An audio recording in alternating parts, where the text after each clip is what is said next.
We'll start with active marketing, which, like I said, is kind of active things like pitching, applying to job boards, responding to call outs, submitting applications. So I'm going to do 3 kind of action points. That's hopefully you can start to like put them into action straight away. So with pitching, I would first start with creating a list of prospects. So finding relevant brands through LinkedIn, through Google, through X searches, and then creating a master list of prospects to pitch to. You can use the LinkedIn blank search method for this. You can use the people also viewed method to get kind of a list of brands that are similar to your target audience. Or you can just use a Google search. There are loads of ways that you can find potential brands to pitch. Then obviously it's writing your pitch, so really recommend personalising each pitch you send and then finding the right person to send it to. You can use a tool like Hunter for this, or you can find the relevant contact on LinkedIn. You can do a simple search that's like content marketing lead at X company for that. That tends to work quite well. And then it's just sending and following up. So keep track of the pitches that you send and then follow up after a week.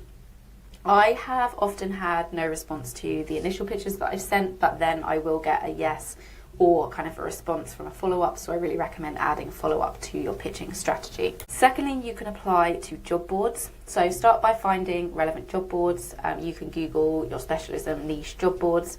The more relevant and specific you can be, the better. For example, freelance writers can check out Superpath, Contra, Peak Freelance to find relevant jobs.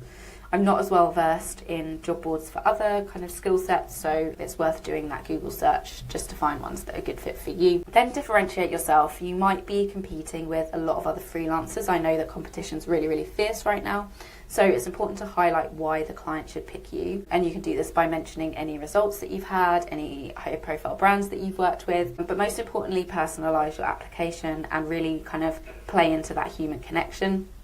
Remember, there is another human at the end of the email, and someone is more likely to hire you if they feel that connection and they feel like you're going to be a good fit rather than you being the absolute best at the job. And then finally, show, don't tell. So controversial advice, but I always say don't link to your full portfolio in applications. Instead, cherry pick 1 or 2 highly relevant samples and then link directly to them. The reason I say this is because no one, especially someone who's kind of looking through loads of applications, has the time to kind of read through tons and tons of pages of samples, no matter how good they are. And by linking directly to a couple of really relevant pieces, you're kind of removing a step from the process, so you're making it easier for the prospect. Then you can respond to call outs. So when I say call outs here, I mean like posts people have put out, like content leads who are looking for freelancers, just posting to their social media accounts. You can do this by following hashtags. So again, finding hashtags that are relevant to your niche and skill set. The more specific you can get, the more relevant you can get, the better. For example, writers can try hashtag writer jobs and hashtag freelance jobs on Twitter or X.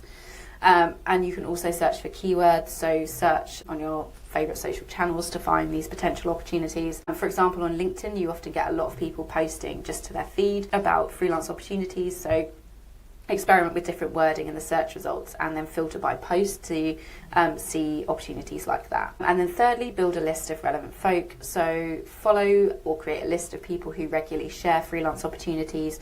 This might be brands themselves, it could be aggregators that automatically pull in new opportunities, or it might be kind of your fellow freelancers who regularly share and reshare gigs that they see on social media. And then you can submit applications. So this is kind of like the more formal job process, and you can start by finding jobs on LinkedIn. Obviously there are a ton of freelance opportunities in its job search.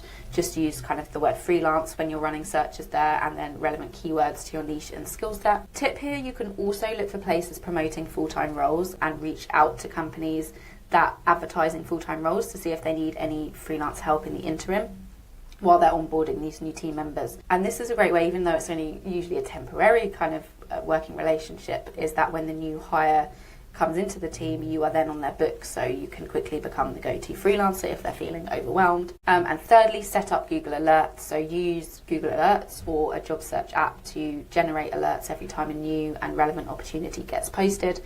I know that Indeed does this as well, and I'm pretty sure other job sites do, so it's worth setting up a few alerts on different sites.